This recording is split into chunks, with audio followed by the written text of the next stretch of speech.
డబ్బు, అనారోగ్యం, ఉద్యోగం, వ్యాపారం, అప్పులతో బాధపడుతున్నారా? మీకోసమే launch your future program. Hello viewers, welcome back to our channel. ప్రస్తుతం మనతో ఉన్నారు motivational speaker and counsellor Rajani Rama గారు.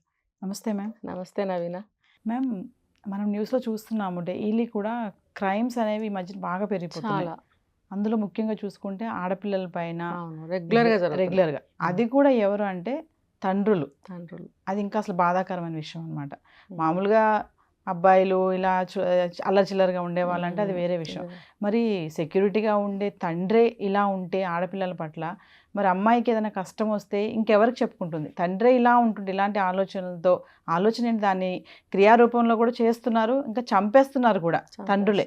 చూసుకుంటే రీసెంట్గా మియాపూర్లో జరిగింది. నాట్ ఓన్లీ మియాపూర్, మనం పాస్ట్లో కూడా చాలా చూసాం ఇలాంటివి, రెగ్యులర్గా ఉంటాయి. అంటే ఎందుకంటారు మేడం, మైండ్ సెట్ అనేది తండ్రికి ఆడపిల్ల పట్ల, కూతురే కదా, ఆలోచనలు ఎందుకు వస్తాయి? దీనికి కారణాలు ఏంటంటారు అసలు? అంటే దీనికి 2 రీజన్స్ ఉంటాయమ్మా. ఒకటేంటంటే అతను చిన్నప్పటి నుంచి కూడా ఎక్కడ పుట్టాడు, ఇప్పుడు వచ్చి సిటీలోనో అమెరికాలోనో ఉండొచ్చు, అది కాదు అతని గతం. అతను అసలు ఎక్కడ పుట్టాడు. ఒక్కొక్కళ్ళు కుగ్రామాల్లో, బాత్రూమ్స్ కూడా లేని కుగ్రామాల్లో పుట్టి పెరిగిన వాళ్ళు అమెరికాలో ఉన్నారు వాళ్ళ రోజున. వాళ్ళు ఆ ఎన్విరాన్మెంట్లో ఆ మనుషుల మధ్యన పుట్టి పెరిగి వాళ్ళకి కొన్ని విషయాలు జీర్ణించుకుపోతాయి. ఇదే కరెక్ట్ ముద్రలు పడిపోతాయి. ఇప్పుడు ఫర్ ఎగ్జాంపుల్ ఈ రోజులకు కూడా ఉన్నారు అమ్మో అమ్మాయ, 25 ఏళ్ళ అమ్మాయి, 30 ఏళ్ళ అమ్మాయిలు కూడా అమ్మో అమ్మాయి వద్దు అనేవాళ్ళు ఇంకా ఉన్నారు. ఎందుకు అంటే నవేడేస్ కొంచెం ప్రాబ్లమ్స్ అవుతున్నాయి కాబట్టి ఆ వ్యూలో వాళ్ళు అలా అనుకుంటే అది ఓకే. కానీ అది కూడా కరెక్టే. అంత మాత్రాన పుట్టేవాళ్ళు పుట్టకుండా ఆగరు కదా. అది మనం ఎలా క్రాస్ చేయాలని ఆలోచించుకోవాలి, తర్వాత వేరే టాపిక్. వీళ్ళు ఏంటంటే అలా అలా చూసి పెరిగిన అబ్బాయిలు ఉంటారు కదా, వాళ్ళు ఏంటంటే పెద్ద అయిన తర్వాత అమ్మో మనకు అమ్మాయి పుట్టితే ఎట్లా, ఇంకా అదే ఉంటుంది ఎంత కాలమైనా సరే. అతనికి 90 ఏళ్ళు వచ్చినా అలాగే ఉంటాడు, 25 ఏళ్లలోనూ అలాగే ఉంటాడు. ఆ అభిప్రాయాలు అనేవి ముద్రలు వేసుకుపోతాయి, పోవు. అదొక రీజను. అమ్మాయి పుడితే నచ్చదు, అది ఏంటో, అదేదో కాని పని, కాని విషయము, దీన్ని ఇప్పుడు ఎలా భరించాలి, ఎలా యాక్సెప్ట్ చేయాలి, అయిష్టత పెంచుకుంటూ ఉంటారు. ఇంకా సెకండ్ ఏంటంటే బుద్ధులు ఉంటాయి కొన్ని. బుద్ధులు ఏంటంటే ఆ బుద్ధులు అనుభవించడానికి ఒక ఆడది కావాలి. అది పిల్ల, పెద్దదా, భార్య, చెల్లె, కూతురు అనవసరం. ఆ దృష్టి వచ్చింది అని అంటే వాడికి ఆ కోరిక తీరాలి. ఎదురుగుండా తిరుగుతుంది పాప, ఇంట్లో తిరుగుతున్నప్పుడు వాడికి ఆడ కనిపించింది, అందులో ఆడది కనిపించింది, అది పసి మొగ్గ అని తెలియదు. ఇప్పుడు ఒక చెట్టుకు పువ్వులు మొగ్గలు అన్నీ ఉంటాయి కదా, ఇప్పుడు పువ్వు వేరు మొగ్గ వేరు, కానీ ఈ మొగ్గను కూడా పువ్వుగానే చూసే దృష్టి కొంతమంది బాగానే ఉంది కదా, మొగ్గ కూడా పెద్దగా ఉంది, కోసి దేవుడికి పెట్టచ్చేమో అని కూడా అనుకుంటారు కదా. అలాగే ఇది మొగ్గ, ఇది పచ్చి మొగ్గ అనే జ్ఞానం ఉండదు. ఇది కూడా ఆడదే. ఆ పిల్లకి 5 ఏళ్ళు, మొన్న ఇక్కడ 5 months బేబీ ఆ పిల్లని ట్రై చేశాడని అంటే ఆ అమ్మాయిని కొంచెం ఇబ్బంది పెట్టాడు. ఆ చిన్న పాప, 5 నెలల పాప ఏంటండి అది. మరి చూడండి దృష్టికోణం అది. ఈ 2 రకాలు ఉంటారు మగవాళ్ళు. ఇదేంటంటే అది కోరిక తీరటానికి ఒక ఆడ జీవి అయితే చాలు, అంతే.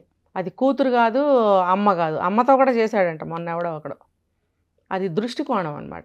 రెండోది ఏంటంటే వాళ్ళు చిన్నప్పటి నుంచి చూసిన భావం, అభిప్రాయాలు. ఈ రెండిటి వల్ల ఏంటంటే ఆడది అని అంటే ఒక నిరసన భావం, అది కోరిక తీర్చుకోవచ్చు అని ఒక యాంగిల్. రెండోది ఇది అడ్డమైపోయింది, ఇది మనకి ఇష్టం లేని వస్తువు, మనకి ఇది ఎప్పుడెప్పుడు తీసేద్దామా పారేద్దామని అనిపిస్తుంటుంది కదా. అలాగే ఈ వ్యక్తి, ఈ పిల్ల పట్ల కూడా అలాగే ఉంటుంది. కూతురైతే నాకు అడ్డం వచ్చింది, నాకు ఇష్టం లేకుండా పుట్టింది, ఇంకా పక్కన నుంచి భార్యని కూడా హింసిస్తారు, నువ్వు ఆడపిల్లని కన్నావని. అయితే మనం ఇలా మాట్లాడుకుంటున్నాం కాబట్టి ఈ పిల్ల మీద వాడికి అదే ఆ అభిప్రాయం ఉంటుంది, ఎలా వదిలించుకోవాలి, ఇది ఏమైపోతే నాకెందుకు, సరే కొంతకాలం పెరగని నాకే ఉపయోగపడుతుంది. మనం చూడం కానీ ఇది బయటకు వచ్చింది కాబట్టి మనం మాట్లాడుకుంటున్నాము. వాడు ఆ పిల్లకి 10-12 వయసు ఉంటే కనుక సంవత్సరాలు, మరి 10-12 సంవత్సరాల నుంచి ఆ అమ్మాయిని ఎలా చూసుంటాడు? అది ఏమన్నా బయటకు వచ్చిందా? ఖచ్చితంగా ఈ అభిప్రాయాలు ఉండుంటాయి అతనికి. ఉండి కొంచెం ఎదగని అని ఎదురు చూశాడు. అంటే అదే ఆలోచన, అంతే. నేను ఇప్పుడు చెప్పాను కదా దృష్టికోణం. వాడికి కోరిక తీరటానికి భార్య ఒక్కటే బాగోదు, బయటకు వెళ్తే బాగోదు, ఇది పెరిగితే నాకు రెండోగా ఉపయోగపడుతుంది కదా. అంటే ఎందుకంటారు మేడం, అంటే ఆ మైండ్ సెట్ అలా మారడానికి మారటం కాదు, అది బై నేచర్, బై బర్త్ ఉంటుంది. కొంతమందికి కోరికలు ఎక్కువ. ఇప్పుడు చూడండి ఇప్పుడు ఎక్కువ తిరుగుతూ ఉంటారు కదా, చాలామంది దగ్గరికి వెళ్తుంటారు, వేసల దగ్గరికి డబ్బులు కట్టి ప్రతిరోజు వెళ్ళేవాళ్ళు ఉన్నారు, అప్పుడప్పుడు వెళ్ళేవాళ్ళు ఉన్నారు. ఎందుకంటారు? వాడికి అది కోరికలు అవి. అది ఇప్పుడు గబుక్కని బయటకు వెళ్తే పరుగు పోతుందేమో, లేకపోతే డబ్బులు ఇవ్వందే వాళ్ళు రానివ్వరు, పెళ్ళంతా తీరట్లేదు, ఏం చేయాలి? అప్పుడు ఎదురుగుండా ఉన్నదాన్ని ఉపయోగించుకోవాలి కదా.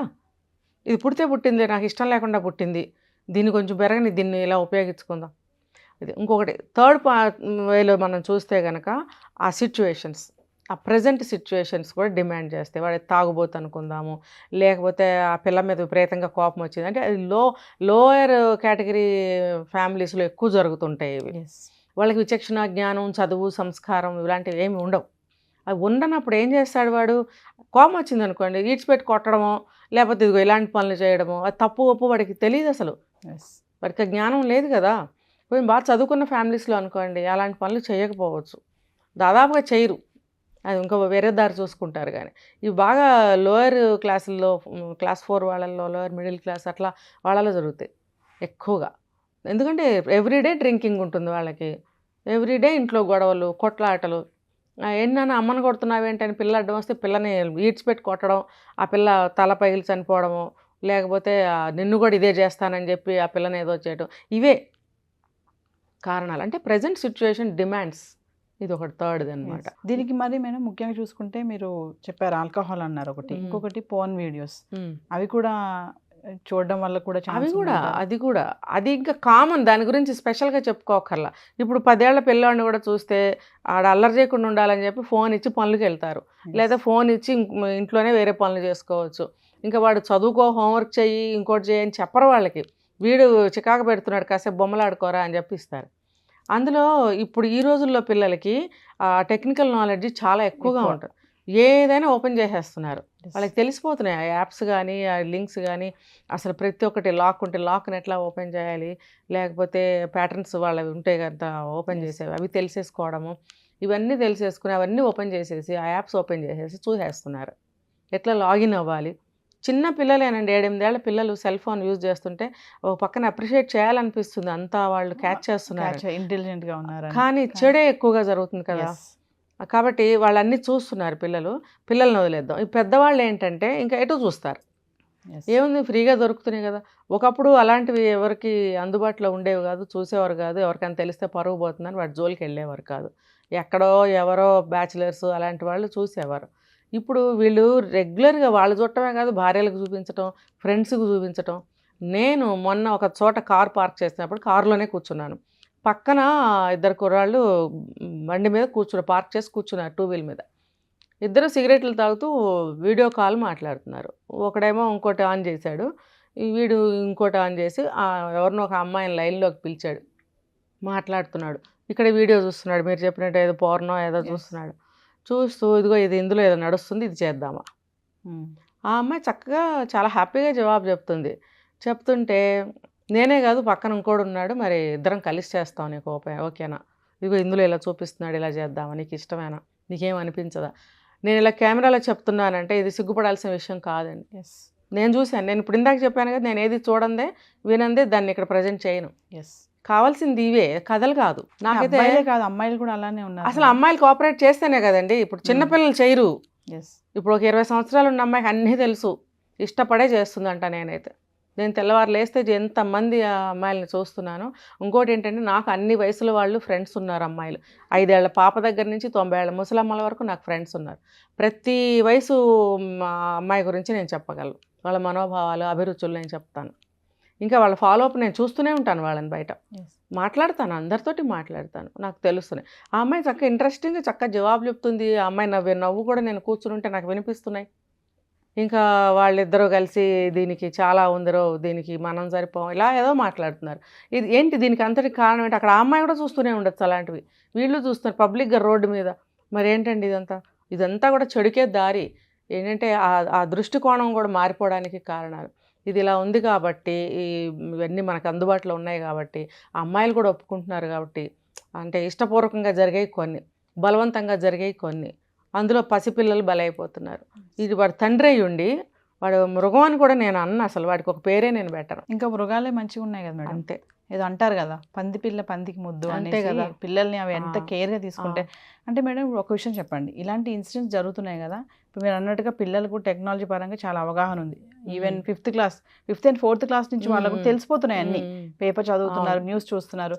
మరి ఇలాంటి ఇన్సిడెంట్స్ చూసినప్పుడు ఇలాంటి అంటే ఫాదర్స్తో ఉన్నటువంటి టీనేజర్స్ ఆడపిల్లలు ఉంటారు, అంటే వాళ్ళకి ఏమైనా ఆలోచన, మరి వాళ్ళకి ఏమైనా భయం కానీ ఏర్పడడం కానీ, వాళ్ళ మైండ్ సెట్ ఎలా ఉంటుందంటారు ఇలాంటి న్యూస్లు ఆ చూసినప్పుడు? వయసులో భయం తెలియదండి. నేను ఇంకొక ఎగ్జాంపుల్ చెప్తాను చూడండి. ఇది కూడా నేను చూసిందే. నేను అన్ని వేలు చెప్తాను. ఒక 5 ఏళ్ళు దాటిన తర్వాత మగపిల్లలైనా సరే ఆడపిల్లలైనా సరే పక్కలో పడుకోబెట్టుకోవద్దు. ఇంకా మాట్లాడితే 3 సంవత్సరాలకే పక్క వేరు చేయండి. అన్న చెల్లెలే అంటారు కదా మేడం. వద్దు, ఆ రోజులు వేరు. ఈ రోజులను బట్టి నేను క్లాస్ పెడుతున్నాను, అందుకే ఈ రోజులను బట్టి 3 సంవత్సరాలు వచ్చిన బిడ్డల్ని పక్క వేరు చేయండి, పక్క రూమ్లో పడుకోబెట్టండి. మీరు మధ్యలో మీకు మెలకు వచ్చినప్పుడల్లా వచ్చి చూడండి. రాత్రిపూట ఒక మంచి ఫుడ్ పెట్టి మంచిగా కొంచెం పాలు తాగించినట్టయితే పిల్లలు అసలు నిద్ర లేగవరండి. వాళ్ళకి సరైన ఫుడ్ ఇవ్వకో సగం ఫుడ్ పెట్టి అర్ధాకలతోనో పడుకోబెడితే వాడు 4 సార్లు లేస్తాడు. లేచినప్పుడు మీరు డిస్టర్బ్ అవుతారు. అలా కాకుండా ఒక మంచి ఫుడ్ ఇచ్చి పడుకోబెట్టినట్టయితే మీరు రాత్రిపూట ఒక 2 సార్లు లేచి చెక్ చేస్తే సరిపోతుంది. వాళ్ళు ఇంకా చక్కగా పొద్దున్నే లేస్తారు. అలా పడుకోబెట్టండి. ఇంకోటి, 5 సంవత్సరాలు దాటిన ఆ పాపను కానీ బాబుని కానీ తల్లి కానీ తండ్రి కానీ, తల్లి అయితే అబ్బాయిని తండ్రి అయితే అమ్మాయిని పక్కలో పడుకోబెట్టుకోకండి. ఎందుకనంటే ఇప్పుడు ఈ రోజులను బట్టి అన్నీ అర్థమవుతున్నాయి. పక్కలో పడుకోబెట్టుకుంటే ఒక రోజా 2 రోజులా ఎన్నాళ్ళు పడుకోబెట్టుకుంటారు? ఇన్నాళ్ళలో మీరు ఇద్దరు దూరంగా ఉంటారా? ఉండరు. చిన్న పాపగా దానికేం తెలుసు అని మీ పనులు మీరు చేసుకుంటారు. అది చక్కగా చూస్తుంది ఆ పాప. మెలకు వస్తుంది, సౌండ్ వస్తేనో పక్క కదిలితేనో మెలకు రాదా? చూస్తారు. చూసినప్పుడు వాళ్ళకి ముద్రలు పడిపోతాయి. ఇదేంటి, ఒకసారి చూసినప్పుడు కొంచెం భయం వేస్తుంది, మమ్మీని కొడుతున్నాడా డాడీ, లేకపోతే కొట్లాడుకుంటున్నారా ఇద్దరు అని కొంచెం ఫస్ట్లో ఏంటని కొంచెం గాబరా పడతారు. తర్వాత కొన్నిసార్లు 2-3 సార్లు చూసిన తర్వాత ఇదేదో ఒక ఇదిలాగా ఉంది అని చూడటం మొదలు పెడతారు. చూడటం మొదలుపెట్టిన తర్వాత సరే డాడీ అరవట్లేదు, మమ్మీ అరవట్లేదు, కొట్టుకోవట్లేదు, ఏడవట్లేదు కాబట్టి ఇదేదో ఒక పని జరుగుతుంది అనేది అభిప్రాయానికి వచ్చేస్తారు. అవి ముద్రలు పడతాయి. సరే నెక్స్ట్ అలాగే అబ్బాయి కూడా, ఎందుకంటే మేము ఇంతంతే ఉన్నాం. నేను అమ్మాయినే, అమ్మ కూడా అమ్మాయి. నేను అబ్బాయిని, డాడీ కూడా అబ్బాయే. కానీ వాళ్ళు డిఫరెంట్గా ఉన్నారే బాడీలు, మా బాడీలు డిఫరెంట్గా ఉన్నాయి అనే ఆలోచనలు మొదలైపోతాయి. ఓకే, నెక్స్ట్ స్టేజ్ చెప్తాను. ఒక 10 ఇయర్స్, ఈ రోజుల్లో 9 ఇయర్స్కే మెచ్యూర్ అవుతున్నారు అమ్మాయిలు. అబ్బాయిలు కూడా హార్మోన్స్ పనిచేస్తూనే ఉన్నాయి కదా. అలాంటప్పుడు ఒక పాపను తీసుకుందాం. ఎక్కువగా అమ్మాయిలకి ఉంటుంది ఇలాంటిది, బాడీ చేంజెస్ వస్తాయి కాబట్టి ఏం చేస్తారంటే పాప పడిపోతుందేమో అని చెప్పి తండ్రి తల్లి మధ్యలో పాపను కూర్చోబెట్టుకుంటారు. సీట్ సరిపోదు, ఆటోమేటిక్గా టైట్గా కూర్చుంటారు.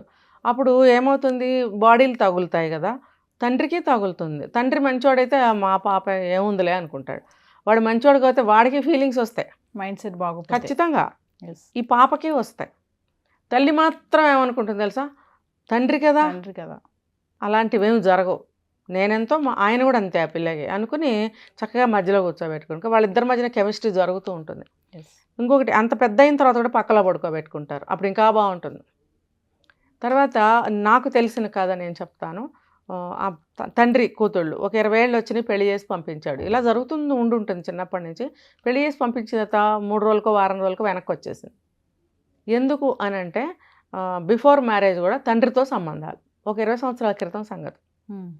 ఈ తల్లి ఏం చేస్తుంది ఇంట్లో అని అంటే, తల్లిని ఫస్ట్ ఏం చేస్తారంటే వీళ్ళిద్దరూ గదిలో కూర్చోబెడతారు. చేతులు కట్టేసి నోటికి ప్లాస్టర్ వేసి కూర్చోబెట్టి తలుపులు వేసేసి వీళ్ళిద్దరు పని చేస్తారు. తల్లి తర్వాత అర్థమవుతుంది కాబట్టి ఆవిడ చాలా గొడవ చేసి ఇదేంటి అనేది ఇద్దరు కలిసి కొట్టేవారు. నేను చూశాను, మా నైబర్సే మరి కొట్టేవారు. కొడితే ఆవిడ అరుస్తూ ఏడుస్తూ ఉండేది. ఇప్పుడు భర్త అనేవాడు ఆమెకు అన్నీ చూడాలి, బట్టలు కొనాలి, ఫుడ్ పెట్టాలి, ఇద్దరు కలిసి బయటికి వెళ్ళాలి, ఏమన్నా తేవాలి, పిల్లల్ని సాకాలి కదా. ఇక్కడ రివర్స్, వీళ్ళిద్దరు వెళ్తారు, తండ్రి కూతుళ్ళు బయటకు వెళ్తారు. చీరలు కానీ ఇంకోటి కానీ అన్నీ ఆ పిల్లకి కొంటాడు. నువ్వు భార్యకి కదా చీర కొనాలి, కూతురికి చీర కొనడం ఏంటి? అలా చేయటం వల్ల ఏమైందంటే పెళ్లి చేసి లోకం కోసం పెళ్లి చేసి పంపారు. అది వారం రోజులకి తిరిగి వచ్చేసింది. మళ్ళీ 3 నెలల వరకు కాపురానికి వెళ్ళలేదు. వాళ్ళు అడుగుతుంటే నేను వెళ్ళను, నన్ను కొడుతున్నారు, తిడుతున్నారు. చుట్టుపక్కల వాళ్ళకి ఈ స్టోరీ వినిపిస్తున్నారు, కానీ రోజు జరుగుతున్నది అది. తల్లి ఏడుస్తూ ఉంటుంది. మొత్తానికి బయటకు వచ్చింది. ఏంటండి ఈ విపరీతాలు ఎప్పుడూ ఉన్నాయి, అదే అప్పుడు బయటకు వచ్చేవి కాదు, ఇప్పుడు వస్తున్నాయి. కాబట్టి ఆడపిల్లతో తండ్రి ఎలా ఉండాలని అంటున్నారు ఈ రోజుల్లో. ప్రేమ వరకేనండి నేనైతే చెప్తా. బిడ్డకి ఎటువంటి అవసరం వచ్చినా లోటు లేకుండా చూడాలి తండ్రి. మరి తండ్రి అంటే తండ్రే కదా, దైవంతో సమానం. అలా సాకాలి బిడ్డని. కష్టం వచ్చినా సుఖం వచ్చినా నొప్పి వచ్చినా అయ్యో నేనున్నాను అనే భరోసా. మనసుకి దగ్గరగా ఉండు, శరీరానికి ఎందుకు? నీకు శరీరానికి నీ భార్య ఉంది కదా, బిడ్డతో అలా ఉండకూడదు. ఇప్పుడు కొడుకులైనా సరే నువ్వు మనసుతో దగ్గరగా ఉండాలి. బిడ్డలకి ఏం కష్టం వచ్చిందండి ప్రేమగా దగ్గరికి తీసుకోవచ్చు, అప్పుడప్పుడు అమ్మ పక్కలో పడుకోవచ్చు కొడుకు కూడా. కానీ ఈ అభిప్రాయాలు ఇలా ఉన్నప్పుడు మనం కనిపెట్టి జాగ్రత్తగా ఉండటం అనేది చాలా మంచిది అనమాట. మేము ఫైనల్గా క్వశ్చన్ చెప్పండి, ఇలాంటి ఇన్సిడెంట్స్ నుంచి మనం నేర్చుకోవాల్సింది ఏమన్నా ఉంది అంటే ఏం చెప్తారు? మనము అంటే ఇప్పుడు పేరెంట్స్ కానీ పిల్లలు కానీ, మీరు చెప్పారు చాలా విషయాలు చెప్పారు, టీనేజర్స్ పిల్లల్ని పక్కన పెట్టుకోకూడదు అని చెప్పేసి కొన్ని ఉంటాయని చెప్పేసి చెప్పారు. సో ఫైనల్గా అంటే ఇలాంటి ఇన్సిడెంట్స్ చూస్తున్నాం కదా చాలా, అలా ఇప్పుడు చెప్పకనే చెప్పడం అండి, ఇది పాత విషయమే మళ్ళీ రిపీట్. ఆడపిల్లల్ని చాలా జాగ్రత్తగా అపురూపంగా పెంచుకోవాలి. వాళ్ళని ఒక ఏ చేతిలో పెట్టే వరకు చక్కగా పెంచుకోవాలి. తప్పే ఉందండి. ఇప్పుడు మోడర్న్ అనో ఫ్యాషన్ అనో అడ్వాన్స్ అనో చదువుకున్నారు ఉద్యోగాలు చేస్తున్నారని విచ్చలడిగా వదిలేస్తే నష్టం ఎవరికండి? ఎవరికి చెప్పండి. ఇప్పుడు ఆ పిల్ల భవిష్యత్తు పాడైతే ఆ అమ్మాయికి శాపమే, ఈ తల్లిదండ్రులకి శాపమే కదా, ఇద్దరూ అనుభవిస్తున్నారు కదా నష్టం. అలాంటప్పుడు కొంచెం మనం పాత కాలంలో ఎలా పెరిగామో కొంచెం అంత కాకపోయినా కొంచెం అన్నా మిక్స్ చేసి పెంచుకుంటే తప్పే ఉంది. మంచి చెడ్డ చెప్పి పెంచుకోవాలి కదా. విచ్చలుడిగా వదిలేయటం అనేది ఏ కాలంలోనూ మంచిది కాదు. ఇప్పుడు ఇంకా ఊహకందని నేరాలు జరుగుతున్నాయి, అది ఊహించని విధంగా జరుగుతున్నాయి అవి. ఇప్పుడు చూడండి, ఆ పిల్లని ఎవరన్నా ఊహించారా? ఇది చాలా డిఫరెంట్గా కొత్తగా ఉంది ఆ పిల్లని చంపటం అనే పద్ధతి. గొయ్యలో పూడ్చిపెట్టి ప్రతిరోజు వెళ్ళి బయటకు తీసి చూడదు. ఏంటండి మనిషేనా వాడు? వాడు ఒక సైకో, ఒక రాక్షసుడు, మానవాతీతుడు. మృగాలు కూడా అట్లా చేయవండి, అలా చేయవు మృగాలు. వీడేంటో ఒక డిఫరెంట్ అన్నమాట, అటువంటి జీవి. కాబట్టే కదా గోతిలో పూడ్చిపెట్టడమే మనసు ఎలా వచ్చిందో, మళ్ళీ ప్రతిరోజు తీయడం, పూడ్చిపెట్టడం, మళ్ళీ వెళ్ళడం, మళ్ళీ తీస్తూ మళ్ళీ చూడటం, ఇది ఏంటిది? ఇవన్నీ జరుగుతున్నాయి కాబట్టి ఖచ్చితంగా మనం కంట్రోల్గా పిల్లల్ని పెంచుకోవాల్సిందే. పిల్లల్ని ఇంట్లో వదిలేసి వెళ్ళిపోతుంటారు, అది కూడా డేంజర్. అలా వద్దు. మీరు ఉద్యోగాలు మానేయండి, మీరు ఏమీ లేకపోతే గంజి తాగి పిల్లల్ని చదివించుకోండి ఉన్న డబ్బుతోటి. మీరు ఏదో డబ్బు సంపాదించి ఏం చేస్తారు అంతా అయిపోయాక? కాబట్టి దేనికి తీసుకోవాల్సిన జాగ్రత్తలు దానికి తీసుకుంటూ ఒక కంట కనిపెట్టుకుంటూ ఉండాలి. అలాంటి మగవాడు ఇంట్లో ఉంటే వదిలేయండి అండి, వాడు మీకేం లాభం చేయడు. అలాంటి వాళ్ళు ఉద్యోగం కూడా చేయరు సరిగ్గా, డబ్బు సంపాదించి ఇంటిని నడపడానికి కూడా ఉండరు. ఎందుకంటే అలాంటోడు ఏం మంచోడు కానివాడు ఇవన్నీ చేస్తాడా? వదిలేసేయండి. ఈ ఉన్న బిడ్డల్ని మీరు ఎటు సంపాదించి పిల్లల్ని చూసుకోవాలనుకుని ఉద్యోగానికి వెళ్తున్నారు కాబట్టి మీరే చూసుకోండి మీ పిల్లల్ని. ఇది బెస్ట్ కదా. మనకు అమ్మ నాన్న ఎవరో ఉంటారు, వాళ్ళ దగ్గర పెట్టి మంచిగా ఒక నమ్మకస్తులు చుట్టాలు ఉంటారు, అలాంటి వాళ్ళు ఉంటే కనుక కొంచెం పిల్లల్ని చూస్తుండండి అని చెప్పి వెళ్ళటం. పిల్లలకు కూడా ఎన్నో జాగ్రత్తలు చెప్పి, మనవాడైనా సరే ఇంట్లోకి రానివ్వకు, మాట్లాడుకో, అమ్మ వచ్చాక మాట్లాడుకో అని చెప్పి పంపాలి. చెప్పి తను వెళ్ళాలి బయటికి, అది పద్ధతి. Thank you. సుమన్ టీవీలో మీ పర్సనల్ అండ్ బిజినెస్ ప్రమోషన్స్ కోసం కింది నెంబర్కి కాంటాక్ట్ చేయండి.